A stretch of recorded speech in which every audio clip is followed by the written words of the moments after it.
All right, we're going to go ahead and get started. Thank you guys all for coming and welcome to the PA Media Group's webinar series on navigating the future of advertising. My name is Jackie Best, and I'm a senior strategist here at PA Media Group, and I'm joined by our client strategy manager, Tyler Vaverka, who will be sharing some great advertising ideas for you throughout this presentation.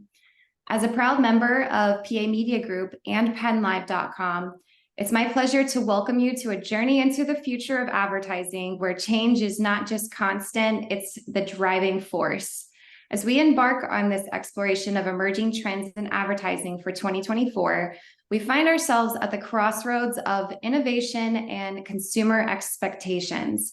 We're all living in a landscape characterized by rapid evolution, and understanding the game changers in advertising is not just valuable, it's become imperative. So today we'll illuminate 4 pivotal shifts that will redefine the way we connect with audiences, harness data, and create experiences that resonate deeply with consumers. Our voyage through these game changers promises a glimpse into the strategies that will set you apart in the ever-transforming world of advertising. So let's go ahead and dive in. All right. So the first game changer is personalized and interactive advertising. It's kind of in 2 parts here. So we're going to start off with personalized. So personalized refers to advertisements that are tailored to individual users based on their specific preferences, their interests, behaviors, and demographics. Now, personalized can absolutely refer to ads, but it can also be the overall experience that consumers have with your brand. So the rise of personalized advertising is obviously becoming more and more prominent as consumers increasingly expect tailored results and experiences. The modern consumer anticipates advertisements that resonate with their unique preferences, their interests, and their behaviors. And this is making personalized content a necessity for effective advertising campaigns. To meet these elevated consumer expectations, advertisers must harness data-driven insights to gain a deeper understanding of their target audience and deliver highly relevant and customized messages. Personalization goes beyond merely addressing consumers by their first name. It encompasses crafting content that speaks to their individual needs and desires, ultimately forging a stronger connection between brands and their consumers. So as we approach 2024, staying ahead in advertising means embracing personalization as a fundamental strategy to not only engage, but also delight your customers. And this will pave the way for lasting brand loyalty and campaign success. So Tyler's put together a few examples here for us of how businesses create this personalized experience for their consumers. Yeah, so Jackie pretty much did a great job at the textbook definition of what personalization really means. And I get the fun job. I get the job to share with you the different kind of examples that we see every day in our favorite brands. When it comes to personalization and personalized ads, it's all around us, and it has been for some time. The biggest brands in the world are investing millions, if not billions of dollars in getting this right. Not one of the examples we have in this presentation, but one that I want to share because I think it's super relevant for a lot of us is the way TikTok built its business.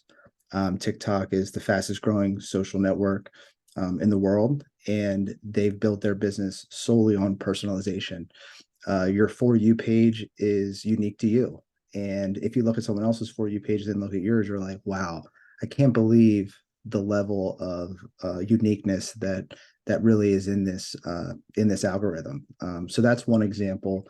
Another example that we've all experienced for quite some time now is through Amazon and the way they recommend products. They recently rolled out your personal recommendations, which is actually in the top right of your Amazon account. You can drop down and it'll show you the products that make the most sense for you.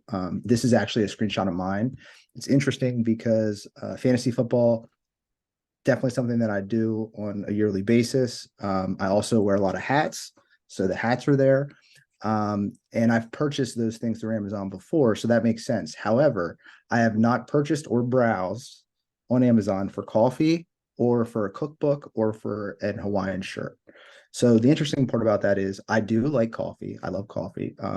I also like to cook, and I'm not really much of a like Hawaiian shirt guy, but maybe Amazon knows that I need a vacation. I'm not sure. But what I will say is that Amazon does a great job, and they have for years, of being personalized.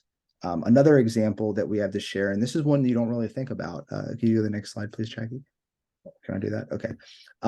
So next is Spotify. It's easy when you're talking about products, and recommending products, but when you're recommending more of a kind of relationship, and more of like an experience as opposed to like a product, it's a little different. And Spotify's found a way to do that. And what Spotify does is they have two different curated lists of content for individuals that have a Spotify account. Number one is Discover Weekly, and number two is Release Radar. These are both curated playlists that are based on the individual user and what their sound preferences are. And it will create something for you weekly and or monthly where you can find new music. Now, that kind of relationship and that's almost like a best friend, right? You would take music recommendations from a best friend. You wouldn't necessarily, a couple of years ago, take music recommendations from a platform like Spotify in this way, to where they're discovering new sounds for you. It's a very intimate thing, and it's cool that they found a way to be personalized like this. Next slide. And this one, everybody utilizes Netflix to watch great content. They invest a ton of money in their algorithm behind the scenes that suggests the TV shows and movies that are tailored to your viewing history and your preferences. They want to make sure that the content that you're watching is in line with what you like, so that you continue to have that relationship with the platform. And when you think about personalization, for me at least, when I see personalization from a brand and I see that they're giving that to me as a consumer, it increases my loyalty to that brand. And I think that's something that's important when it comes to local, medium, even larger size advertisers. You might not have an algorithm, and you might not have a way to curate music, but you do have access to a CRM that has a lot of great information about your customer base.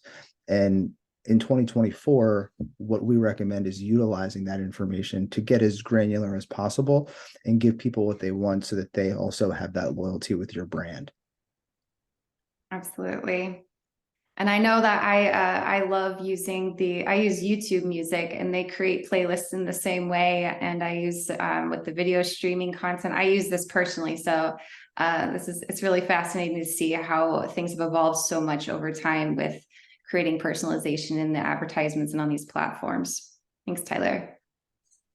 Okay, so let's get into the second piece of game changer number one, which is interactive advertising. So interactive advertising is referring to advertising formats that engage the audience actively, encouraging them to participate, interact, or engage in some way that's beyond just passive viewing. So just scrolling by your ad. We want them to interact. So interactive advertising formats are poised to play a pivotal role in the advertising landscape of 2024, offering a dynamic way for brands to engage and connect with their audiences. As consumers increasingly seek immersive experiences they can participate in, interactive ads provide an avenue for brands to capture user attention and create memorable two-way interactions.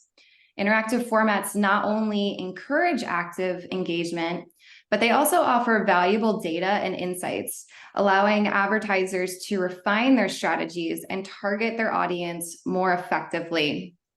There's gamified ad experiences and everything else, including augmented reality applications. The versatility of interactive ads enables brands to stand out in a crowded digital space and foster those deeper connections with consumers. In 2024 and beyond, embracing the interactive advertising formats can be a strategic move for brands who are looking to adapt to changing consumer preferences, enhancing your user engagement, and maximizing the impact of your advertising campaign. So like I mentioned, one of the many ways you can create an interactive experience for your audience is through gamification. And Tyler is going to share a little bit more on that, along with other ways that you can create interactive experiences. Thanks, Jackie. So I don't remember many marketing campaigns from when I was a kid in the late 90s, but I will say there is one that I will always remember, and that is what you're looking at right now. McDonald's has Monopoly. They've had it for years. And this was really my first exposure to gamification. Obviously, back then it was a little different. We didn't have digital, but the premise was correct. There were a lot of times where I'd go to McDonald's with my family and I'd always be like, hey, we need to increase the size of the drink or increase the fries so we can make sure we get these pieces so I can either win something free now or I can try to fill out this board and hopefully win a bigger prize. It's interesting because I also remember when I was younger, like partnering with like family members and friends being like, hey, do you have X block or do you have Y block? Trying to make the connection. And the interesting thing is that even back then, gamification, it generates a few things. It generates the possibility of earning rewards. It generates competition, and it also generates fellowship with consumers. That's kind of the consumer side of gamification. When it comes to the brand, what it creates for the brand is it creates that memorability. It also creates repeat customers and brand advocates. Needless to say, it also really increases engagement. If you go to the next slide, we can look at a brand that's taken the idea of kind of creating a game to the next level. When we look at Nike, Nike has what's called a fuel band, and this fuel band is worn by people that are interested in fitness. And it's like a giant competition when it comes to completing different fitness goals. And they have a hub that they can go back to, see how they rank, see how their friends are doing. And this is Nike's play to become a game and to become part of everybody's life. And once again, continue to have that memorability, repeat customers, the possibility of earning rewards, competition, fellowship. It's a great way to kind of build a community around a brand. And also, if you're into fitness, obviously you're going to need to buy gear to wear while you work out. Nike has the shoes, they have the apparel, and it just makes sense. So if you go to the next slide, please. Another example of interactive advertising that really takes things to the next level is quizzes and polls. Instead of being a passive viewer, you're now an active viewer. When you look at that Doritos ad there, like if it was just a, hey, we have a new flavor of Doritos, you'd see it and you'd be done. And you might remember it, you might not. But in this case, you get to choose, which flavor makes you bold. And that action creates an additional touch point that you're going to remember. And it's going to help Doritos to increase their brand awareness. And it's also going to allow them to learn more about you, which then they can take that back and move it into personalized ads. So if you say, I like nacho over taco, then guess what? When Doritos wants to serve you an ad, they should personalize it to nacho. So as we go through this, you're going to see how all these different game changers kind of work together, which is very exciting. Next would be the quiz. So here we have a quiz that talks about, are you wearing the right jeans? I know for me, finding the right jeans is a problem. If they ask you a couple questions, you're able to answer them, and then you're able to submit that information. They might be able to give you a better recommendation. It helps you as a consumer. Once again, this is more personalized information going back into the CRM and that the client can put into their algorithm to be able to target you.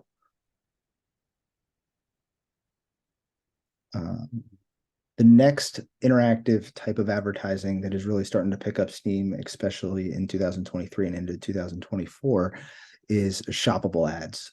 People are on platform, whether it's TikTok or Instagram, and they want to be able to find a product that makes sense to them and make that that purchase process as seamless as possible, we're now seeing people developing shoppable ads where you're served the ad and then you can click right in, and it's almost like a website experience while staying in the ad all the way through to checkout.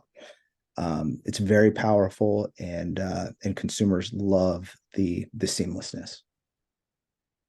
It's almost so easy that it's dangerous, at least for me on TikTok. Yeah, I would agree with that. It does become dangerous. Here's another example of shoppable ads. Obviously, not everybody's e-commerce. This is a very easy way to add interactivity to your advertising. And it would be to run a Facebook carousel ad. This is actually a campaign that we're currently running for Renewal by Andersen of Central PA. And what we have here is, instead of making the decision for the client, we're allowing the client to see their options, and or the customer, I'm sorry, we're allowing the customer to see their options and self-select while having an enjoyable experience. People like to shop, people like to buy, people don't like to be sold. In these ads, we have one targeted to doors and one targeted to windows. We're showing you what the options are within Renewal by Andersen and the different types of products that they sell. Then you can kind of browse through and self-select. Once again, we're taking that information and we're using that in personalized advertising moving forward as we get lower in the funnel. So carousel ads have been around for a while, but are you using them in the right way? Are they truly shopping ads? And are you taking that information and then doing something else with it after you have an interaction? Last but not least, interactive advertising when it comes to mixed reality, that includes augmented reality and virtual reality. I was trying to do a slide where I did them both separate, but they're so intertwined that it's very difficult. And it's just really, utilizing your phone screen to be able to add in different filters and add in different effects to make you feel like you're part of the actual experience, whether that's through an ad or whether that's on an actual website. I saw a couple furniture stores. What they do now is you're able to kind of have your cell phone up, you hold it up, and you can pick a piece of furniture and put it in your house to see how it would look before you buy it. Another example would be this particular ad from Sephora, where they have a filter where you're able to pick which lip gloss you'd like to see on your actual face through a filter. And then you can, once again, this is a shoppable ad. So this is mixed reality and shoppable. So that's a double plus. But I mean, the possibilities are really endless, and it's an exciting time to be in marketing. So those are just a couple of examples of interactive and how interactive and personalized work together. So yeah, I'm excited to hear questions on that later on when we have time. Yeah, we'll have some time at the end here with questions. So feel free to hold your questions or pop them in the chat, and we will be sure to get to them at the end. But yeah, this is really cool. I love these types of ads where you can try things on or try, something out in your house, like the furniture you're talking about. It makes it a fun experience for sure. All right, so you guys didn't think that we're gonna ask you to create all these personalized and interactive ads on your own, did you? I love this picture here of Kevin James. It was a good one. So this leads us into game changer number 2, which is embracing artificial intelligence and machine learning, a big topic that's being spoken about everywhere, it seems like nowadays. So we have some things to share on this as well. All right, so first, I think the best thing to do is kind of define what artificial intelligence or AI is versus machine learning or ML. So in marketing, AI in marketing refers to the use of computer systems and algorithms to perform tasks that typically require human intelligence. AI technologies enable marketers to analyze data, automate processes, make decisions, and improve customer experiences in ways that are more efficient and effective than traditional methods. Whereas machine learning in marketing refers to the application of artificial intelligence and computational algorithms to analyze and interpret data, identify patterns, and make predictions or decisions to enhance marketing strategies and campaigns. So machine learning is really a subset of AI, and it has a more narrow focus on learning from data to improve performances on specific tasks, while AI is encompassing a broader range of techniques and goals related to simulating human intelligence across various domains. Machine learning is one of the tools used within the field of AI to achieve its objectives. And next up, I love this quote. This is fantastic. So this is the CEO of Alphabet, the parent company of Google. And he says, artificial intelligence will have a more profound impact on humanity than fire, electricity, and the internet. So if you sit and think about those three things for a minute and how impactful those were, it's incredible to hear someone like this say that AI is going to have a more profound impact in those things. So AI and ML are at the forefront of advertising innovation right now, and these technologies have evolved to become even more integral to the advertising landscape. AI and ML are now driving personalized, data-driven campaigns to new heights. They're now leveraging AI and ML algorithms that can process and analyze vast amounts of data in real time. And this enables them to gain those deeper insights into consumer behavior, preferences, and trends, which is crucial for crafting highly effective ad campaigns. AI and ML are transforming ad creative and targeting strategies as well. And advertisers are using these technologies to dynamically create and ad content based on individual user profiles and real-time data. This level of personalization ensures that each user sees ads that are highly relevant to their interests and their needs. Predictive analytics powered by AI and ML are playing a pivotal role in ad planning. So advertisers can now forecast trends and consumer behavior with greater accuracy, helping them allocate budgets more effectively and make data-driven decisions to optimize campaign performances. Additionally, AI and ML are driving automation in advertising, streamlining tasks like bid management, ad placement, and even content generation. So this frees up marketers' time to focus on strategy and creative aspects, ultimately enhancing the campaign outcomes. Tyler is going to go ahead and share a few simple ways that AI and ML can benefit your SEO, paid search, paid social, and content marketing campaigns. Thanks, Jackie. So when we look at AI and when we look at machine learning, I think it's important for local businesses to understand the difference between the two. And really, when you're thinking about what's going to get me the highest return on investment the quickest, it would be focusing on machine learning as a subset, because it can save you an awful lot of time, and it can create a lot of efficiencies within the way you're running your marketing campaigns. So we're going to focus specifically on ML. And what we're going to do is we're going to look at, like Jackie said, SEO, paid search, paid social, and content marketing, and say, how can we utilize machine learning within these? The other thing I will say is that machine learning isn't just one interface or one platform or one business or one tool. It's using a lot of different tools together to be able to accomplish what you're looking to accomplish. And when we think about this, we have kind of like the platform ML, which is like if you're running a campaign in Facebook has machine learning built in. And the question is, are you using that to its fullest potential? That's step one. Step two is, how are you using other types of machine learning to kind of complement what's already happening there? And that's really where the opportunity for growth is in 2024. An example would be, let's say you are running a paid search campaign and you're running it through Google and you're using their machine learning to better your campaign. But you also want to be creative and maybe create some new types of ad copy to see what will play best with the audience that you're looking to target. That's where you're like, okay, now I need to add in another form of machine learning, another form of AI. And that would be going to ChatGPT and saying, hey, this is what I'm trying to accomplish. I'm trying to target this audience and I want them to do X, and I'm this business and I'd like for you to generate me 10 different paid search ads that will resonate with this audience. Then you take that information and move it over into Google, run that paid search campaign, and allow that machine learning to continue to work through. So that's just an example. There are different ways to do it, and it depends on what's most important to you. But at the end of the day, we're just going to run through very quickly a few things we could do for each of these. For SEO, keyword research, That can be done through machine learning to be able to take that process that often takes a lot of time and automate it.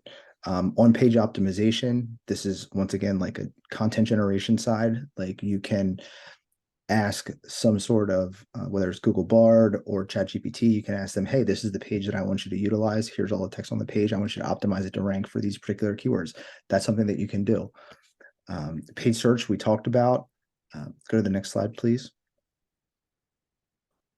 Paid social, that's another one where, once again, you're balancing the two between machine learning and platform and then adding in additional tools.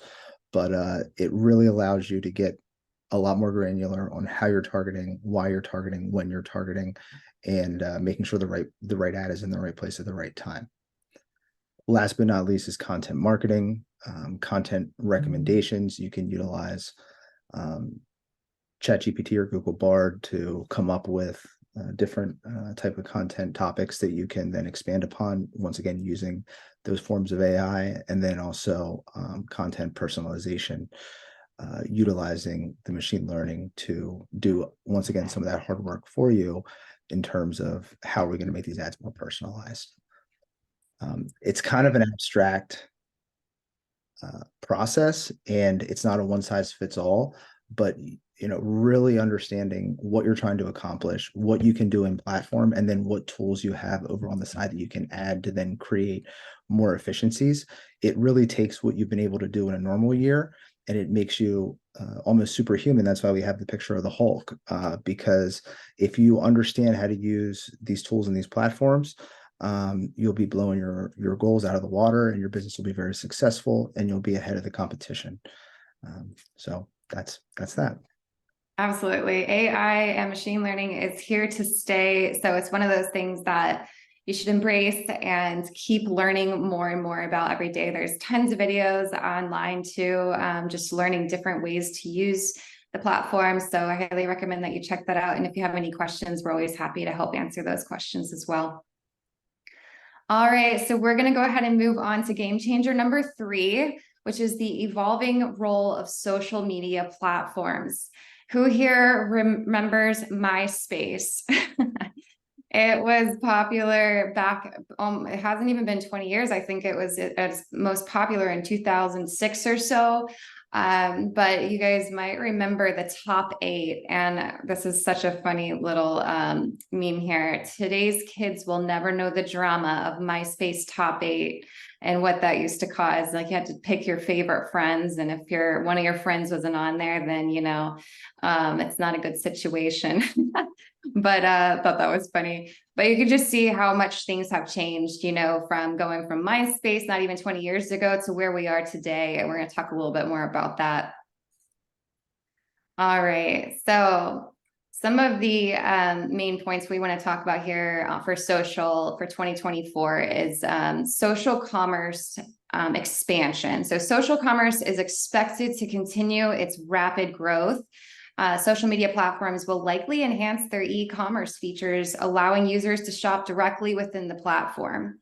And we obviously are seeing that on many of the platforms. If you guys are using them on a daily basis, you'll see those. Marketers should focus on optimizing their social commerce strategies, including shoppable posts, live shopping, and seamless checkout experiences. Another important thing to keep up on with social media platforms is content authenticity and transparency. So consumers' demand for authenticity and transparency is likely to continue growing. Marketers should prioritize genuine, reputable content and transparent communications to build trust with their audiences. And we've got some great examples of how to do that in just a minute. Another big thing is the privacy and data regulations. So the privacy regulations may become more stringent in the coming year, impacting how marketers collect and use the consumer data for targeting. And marketers, we need to make sure that they're prioritizing compliance with evolving privacy laws and adopt strategies that respect user privacy. And that's one thing that we do very well here at PA Media Group, and making sure that we're staying abreast of all of the newest, latest, and greatest privacy and data regulations. All right. So This is a little screenshot here on the right of a platform called Be Real. You may or may not have heard of it, but after its release in 2020, Be Real began to gain popularity in 2022. And now, believe it or not, it has 73.5 million active monthly users. The platform promotes authenticity using or authenticity along with unfiltered content and prompts users to take random pictures daily. One photo is of the environment that they're in, and one photo is of themselves. So it uses the front and back camera together. The users cannot choose when the app sends the prompt. So that ensures capturing moments that are candid and genuine. And these spontaneous snapshots are then shared with the user's friends on the app. So unsurprisingly, BeReal's focus on authenticity has inspired other social media platforms to evolve and incorporate features that promote genuine and unfiltered content. You may have seen this on platforms such as Instagram's Candid Stories, TikTok Now. I've used that one. It's pretty fun. Facebook Messenger Roll Call and a few others. So Tyler, why don't you go ahead and share some of the examples of how social media is evolving? I'll switch the slide here for you. Yeah. So I think authenticity is the word we should put up in lights, which you just had mentioned, and that goes for what the apps are doing, but also what people are creating as content and what advertisers are doing. When we look at these two bullet points here, number one, we have social responsibility and purpose-driven marketing. Businesses should think about what they stand for overall and what their purpose is, outside of making a profit, and they should align their brand with that in an authentic way. The second piece is influencer marketing and the evolution. Consumers aren't as interested in polished and perfect and just polished and perfect. They want the real stories. And as you scroll through TikTok, you find the people that you like the most are the people that are just real and authentic. And we're seeing marketers starting to shift their dollars into that authenticity, whether it's through influencer marketing or through just them telling their actual story as a brand. And when it comes to social media influencers, this is another one of the big changes as we move into 2024. We're going to see a lot more brands investing in those micro influencers. Reason being is the average ROI for an influencer campaign is $18 for every $1 spent, which is absolutely insane.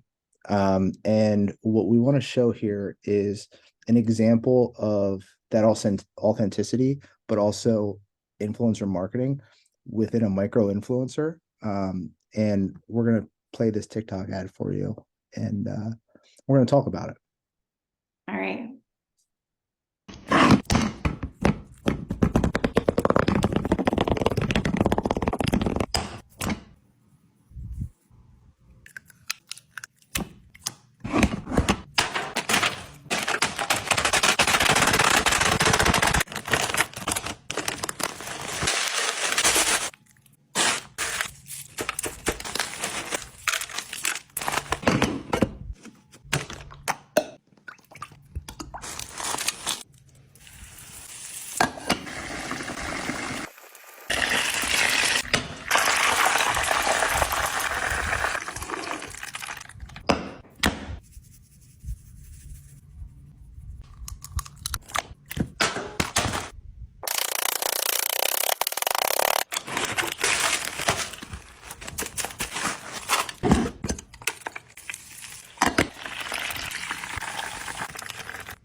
Okay. So, who sponsored this ad? Who was the brand that put the dollars behind this ad for creation? Think about it. The answer to the question is Lay's. So if you think about watching that video, there were two spots where they showed the Lay's chip bag. They opened it up, and they crushed up all the chips and they used that as a topping. But this is an example of, once again, authenticity, a micro influencer. This is somebody that's just literally cooking food in their dorm room. But this video generated 40.7 million views, 3 million likes, over 20,000 comments, and 275,000 saves. Now, if Lay's did a normal commercial like they do on television, there would not be the likes, the comments, or the saves like we're seeing here. And it's because they're playing in that authenticity. They're giving people what they want. They're partnering with a micro influencer. And I think that one of the craziest parts about this is the number of saves. So people save things on TikTok because they want to come back to it. There are 250,000 people over that number that are going to come back to this and make this exact meal because they have it saved. That's the only reason you save one of these on TikTok, is because you want to come back and make that actual meal. Think about the impact that that has, and think about how that changes what we do as brands, whether you're a local brand or a national brand. It's one of the biggest shifts I've ever seen in marketing. And that video was posted on 8/8/2023. It's incredible. I love how it was on the bed as well. The whole thing was just cooked on the bed. Yep.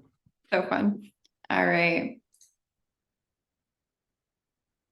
So a few other things. Video will continue to remain dominant. I think that goes without saying, but it is something that we want to make sure that we also share with you, because vertical video is really taking center stage, and it's important for brands to understand that, because that's what consumers like.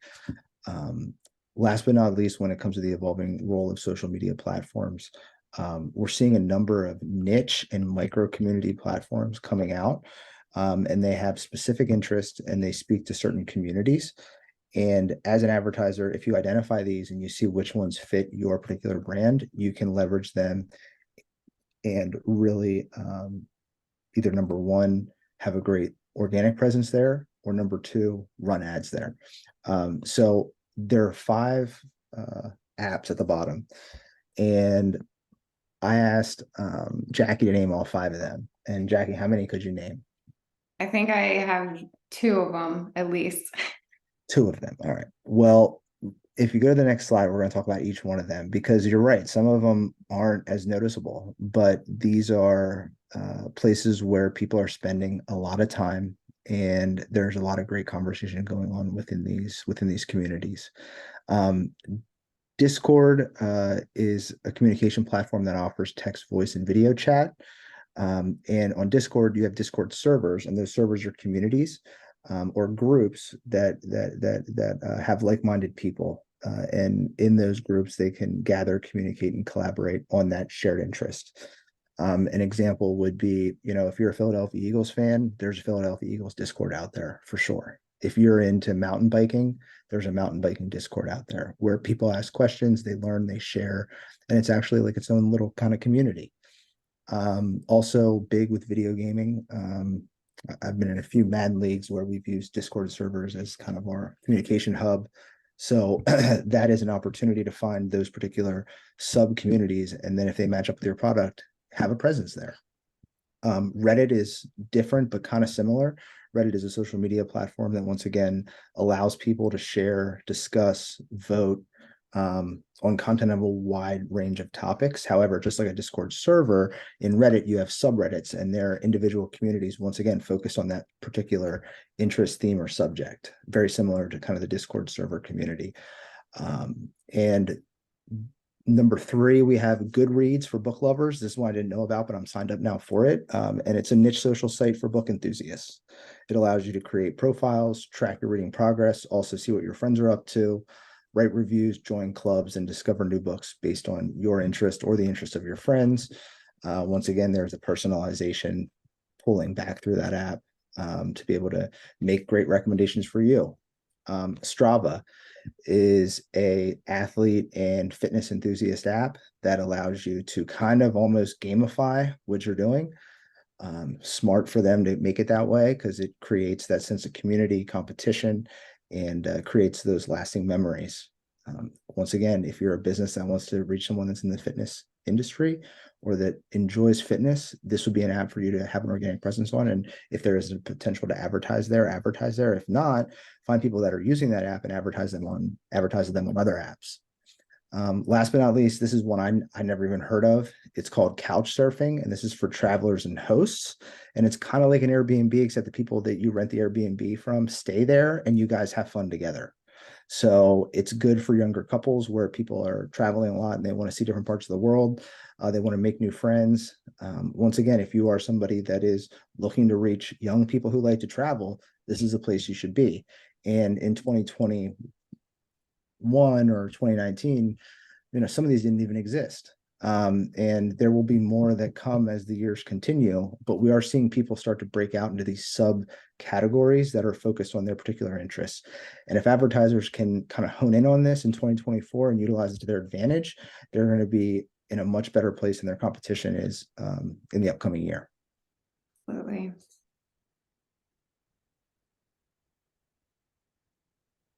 There's one more thing we want to talk about when it comes to social networks. When we talk about Discord and Reddit, one of the things is that these aren't typical social media networks where you have your name and your identity is out there to everybody for them to be able to see and for people to be able to connect with you for what you do in the regular world. So like when you think about Facebook or you think about Instagram or even TikTok now, people connect with you because they know you as a friend or they're a family member or you went to high school with them.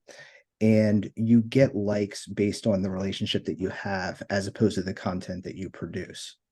The fun thing about Reddit and Discord is that these communities are content-based and they're often anonymous. So your personality is the content that you produce, and people will judge you on that content as opposed to what you've done in the past or what your social status is or what your race is or what your ethnicity is. And it's a really fun place to be able to get real answers and not feel judged. So as a brand, it's important to realize that there are conversations going on here that you should probably be a part of that is centered around your product. A perfect example of this would be, I have two posts right here that are pulled from Reddit, and it's best food in Central PA. That's the question.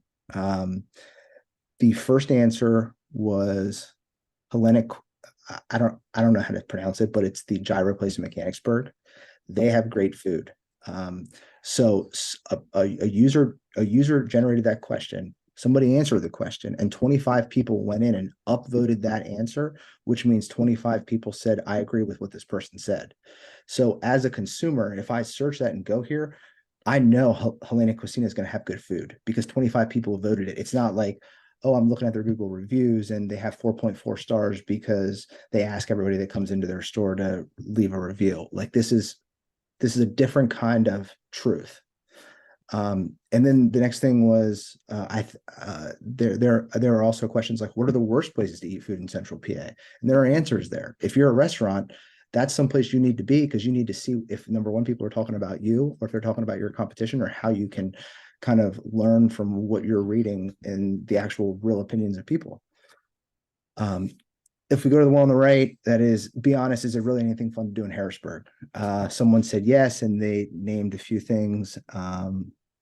Riverfront, Midtown Scholar Bookstore, Midtown Cinema, Broad Street Market. 92 people said, I agree with this. So while that's helpful for the person that asked the question, if your name's on that list, that's also free marketing for you. So really being active in these communities can definitely be helpful for your brand, and you can learn a lot about what the community thinks. So yeah. That's awesome. I love it. Alrighty, we are moving on to game changer number 4, which is the power of video content. We kind of alluded to this being in the presentation a few minutes ago and are going to dive in a little bit deeper here. All right, so as we plan for 2024, video continues to dominate the marketing landscape by capturing buyers' attention through visually engaging and easily digestible content. To adapt to the evolving consumer behaviors and shorter attention spans, marketers are embracing concise video formats and interactivity. A perfect example of this is TikTok and how it's growing in daily minutes with the US adult population. So you can see here, starting off there in 2019, even in 2023, it's already surpassed Instagram, which is just wild. And they're expecting by 2025 that TikTok's going to be outperforming Facebook even. So that's quite a shocking statistic to see, especially being around since, the beginning of the Facebook and Instagram days. It's amazing to see a company coming in and taking up so many more minutes of adults' time. So some of the things that we want to focus on with video content are first, the mobile first video. So the rise of mobile devices, as probably everyone knows, is it's becoming the primary screen for content consumption, and it will drive the creation of video content optimized for mobile viewing, including the vertical and the square format. So you want to make sure that you have the right video format on the right platforms, because it can be very frustrating when you're looking at something that's normally supposed to be a vertical video and it's just a small square video instead on that platform. So making sure you get all the different sizes that you need. Short form video platforms like TikTok and Instagram Reels have gained immense popularity, and marketers are likely to invest more in creating engaging, snackable video content tailored to these platforms to reach the younger and highly engaged audiences. Next up, we have the cross-channel video marketing. So your video content should be repurposed and optimized for various platforms. Those should include your social media, websites, your actual website. You can use it in email marketing and even in offline channels such as events and presentations. That's going to help you make sure you have that consistent brand message across all of the different platforms. And one way to think of this is to kind of think of it in your video in long form first. So you may want to start off with a full presentation or a longer type video. And from there, you could post that to YouTube. Then to distribute those specific points from your video, you can reduce it to maybe a 15-second or a 30-second clip, making it short form. I've even seen some advertisers go with a 5-second video, which is fun. To entice your audience to go to your website, and you want them to interact with your brand. So we highly suggest repurposing your videos as often as possible, offering your audience the most relevant information in an easily digestible format. Tyler's going to share some ideas with us now on how to get the most out of your video content. Yeah, so first would be live streaming and webinars. Jackie talked about the importance of creating that long form content. This is a great way to do it. And if you live stream it, you also give people the ability to watch it real time. But this is really where kind of everything starts. And then as you record and as you then go back and review the content, there are going to be certain pieces that really stand out, like, oh, I made a great point here, or that really resonated with the audience. People thought that was funny. What you can then do is, like Jackie said, you can kind of clip that out and down and create it into a piece of digestible vertical content that you could then put on some of those other platforms. But it all starts with the live streaming and creating webinars and or podcasts. We have an example down here of the Pat McAfee show. They do an excellent job of taking a 4-hour show and then condensing it down into bite-sized content to then generate interest and then have more people watch the show. So that's just an example of something that I've seen throughout my travels. And then second, we have video search and SEO. So when you post video content, whether it's on YouTube or whether it's on TikTok or Twitter or wherever it may be, Reddit, it's important to optimize that video so that you can show in search, or you can be referenced utilizing AI. So an example would be on the next slide. We have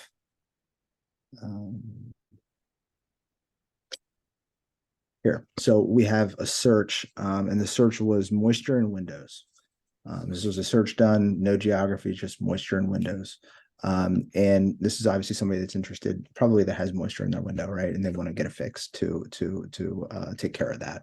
So when you look at this, Google is recommending organically, they're recommending videos, and they're not recommending entire videos, they're recommending subsections of videos. Once again, the digestible content. You have a video that takes 15 minutes to explain everything, but you just need one piece of it, and that's the moisture. That might be a minute 30. So Google is sharing that with searchers, and it's sharing that with them based on how they optimize the video on the back end. So on the right here, we will send this presentation out after the show is over. But I will say that you can look in here and you can see why that video was ranked number one, because they did the right things in backlinking and adding content and keywords into that description, so that search engines and chatbots can understand what exactly is going on there. And they took the time to segment their video into different sections to once again make it that much more relevant for somebody to get to their answer as quickly as possible. If you go to the next slide, we have the next two. Oh no, I'm sorry, we took that one out. If you want more examples, email us and we can share that. But for the sake of time, we took those out. Last but not least, the power of video content, user-generated video content. While you have the influencer side of the house, you also have people that recently did business with your business.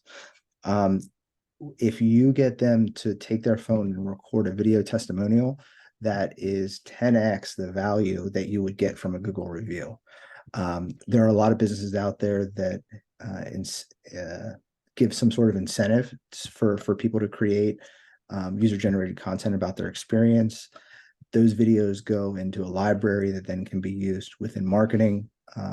This is something to really take a look at, especially if you're a direct-to-consumer brand, to be able to get those authentic stories and really in a snackable way that is vertical, and really take your business to the next level when it comes to reviews and just quality content.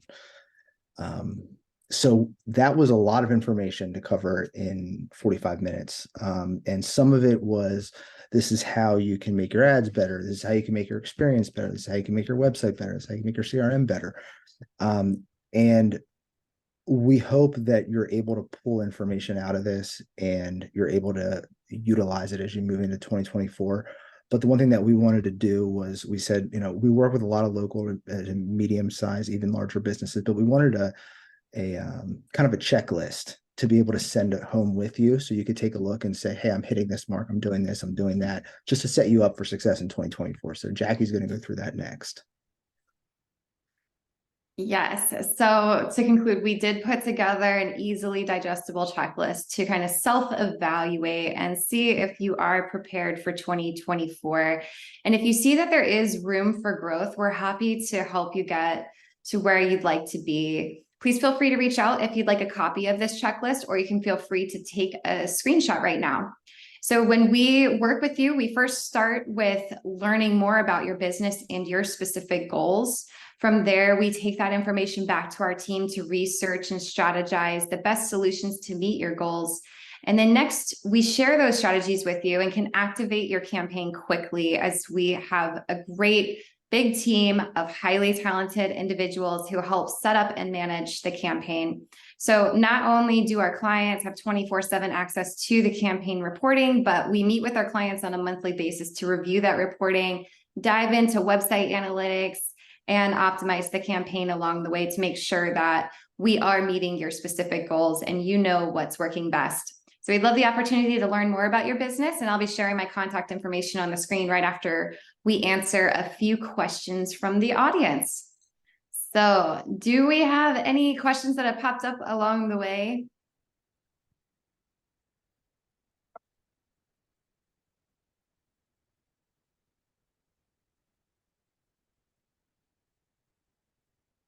Tyler, are you able to see? I don't see any yet. If anybody has a question that they'd like to ask via voice, we can also turn your mic on as well. So just raise your hand and we can do that. Okay.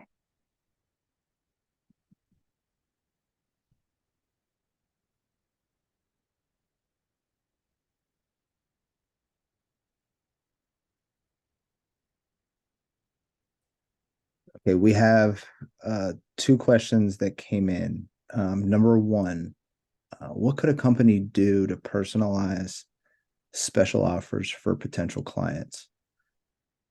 Um, I think really that goes back to personalization. And if there are potential clients that you want to speak to, you want to hit them with a special offer, it's probably in your best interest to know what makes them tick and what they enjoy most, especially if it's personalized. So I would say, really making sure that your CRM is as robust as possible, and you're separating your potential clients out into lists to be able to market to them. Yeah, I love that. And one of my favorite ways that I personally like being solicited, if you will, is during my birthday month. My birthday's in December, and I love getting all like the postcards with the free car wash because it's my birthday month or whatever. And so you can easily throughout the year collect birthdays through, maybe you do sweepstakes, giveaways, or where you're collecting information on your website. You can grab the birthdays and create different email buckets and send out, a birthday special or something like that ahead. And that makes people really excited to use your service. And then if they're a first time customer, they may even become a repeat customer from something like that. Right. And then the second question is YouTube the best platform for business to advertise on? Good question. Do you want to take that one? Yeah, I would say YouTube is the second largest search engine in the world, behind Google. So it's definitely one of the places that you should be. Definitely from an organic standpoint, and then depending on your business, maybe even a paid standpoint. But I will say that TikTok is on the heels of YouTube for sure. And if you're going to do one, I'd recommend doing both, because the popularity just continues to grow and grow, and I don't see any sign of it slowing down. So hopefully that answers the question. Yeah, I think it's always good to diversify the video platforms that you're on, because there's so many different options, even like streaming TV is an option nowadays too, along with the social channels. But YouTube's fantastic, I think, too, because you get such a niche audience and very specific topics that you can go after. So it's really great, and you get tons of audience there too. Awesome. Any other questions? Yeah. So next question we have here is, what social media platforms are the most important to be on? Jackie, why don't you go ahead and answer that one this time? Sure. Yeah, I think that really depends on several things, who you're looking to target. So you want to look at, who your audience is exactly. But generically speaking, Facebook and Instagram, or Meta, is typically the number one choice. That is where most advertising dollars are spent for social media platforms right now. But on its heels, just like with YouTube, TikTok is up and coming. Snapchat is also another one. And then there's several others, out there that could also make sense for you, depending on who the specific audience is. Would you have anything to add to that, Tyler? No, I mean, the only thing I would say is it all comes down to demographics Yeah. and what you're looking to accomplish. Obviously, the older your demographic is, the more likely you'll find them, the more likely it'll be that you'll find them on Facebook. Mhm. However, if they're under 40, good luck. Obviously, Instagram, that makes sense, but Facebook wouldn't. And also look at some of those niche possibilities. Mhm. Absolutely. Awesome. Any other Last, questions? I'm pretty sure this is the last one. Okay. How can ChatGPT be used for marketing campaigns? This is your realm, Tyler. Well, ChatGPT can be used in a number of ways for marketing campaigns. It can be used to kind of help you decide, number one, where you want to run your marketing. Number two, how you want that marketing to sound. In terms of, there have been times where I'm looking for creative ideas, and I'll go to ChatGPT and say, "Hey, I'm a foot doctor located in, Allentown, Pennsylvania, and this is what I'm looking to accomplish, and I want to speak to this demographic. Design me 4 ads. And then I'll go through all 4 of them, and there might be something in there that I really like, and some other stuff that I really don't really like that much at all. And what I'll do is then I'll mix them together and then add in my own thoughts to create a campaign to share with the advertisers, see something that makes sense for them. The other thing is you can also use ChatGPT after the campaign is finished to be able to put information into the chatbot and ask them to analyze it to help you to save some time. Once again, that kind of like machine learning. And I also utilize it a lot to say what I want to say, but maybe say it a little bit better, maybe a little bit more concise. So sometimes marketing, you only have so much space, so it can be helpful there.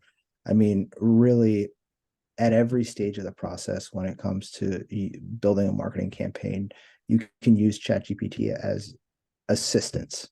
And I think one of the big things here to remember is that all of these tools, machine learning, it's to make you better. It's not to make you you. So you are the person that is running the campaign. You're the person that's coming up with or making the final say, but you're utilizing all these other tools to help you get to that point. Because you have to add common sense and you have to add in some nuance to the particular situation. So I think I'd stress that just to remember that at the end of the day, these are tools that allow you to be a better you, but you're still you. Definitely.